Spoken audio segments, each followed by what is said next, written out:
Hujan deras mengguyur kota Makassar dan sekitarnya sejak Kamis sore hingga Jumat dini hari, membuat beberapa ruas jalan terendam banjir.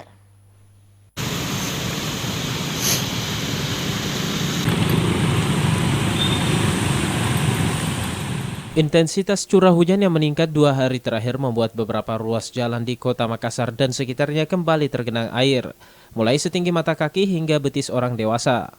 Beberapa jalan protokol seperti Jalan Sultan Alauddin dari arah kota Makassar menuju Kabupaten Goa masih mengalami genangan air setinggi mata kaki orang dewasa, hingga kendaraannya harus berjalan ekstra hati-hati. Selain itu, jalan inspeksi Kanal Borong yang menghubungkan antara Tokdo Puli 10 dengan Borong Raya ikut tergenang air. Lantaran kanal yang terhubung ke waduk di sekitarnya tidak bisa menampung debit air, hingga terpaksa meluap ke jalan tersebut hingga betis orang dewasa. Bukan hanya itu, Jalan Tun Abdul Razak Kabupaten Goa ikut tergenang. Kendaraan yang melintas harus ekstra hati-hati dikarenakan genangan setinggi betis orang dewasa. Hujan yang mengguyur wilayah tersebut membuat salah satu kendaraan harus menepi, dikarenakan mengalami mati mesin pada saat melintas. Rusmawan Dirara, Solebes TV.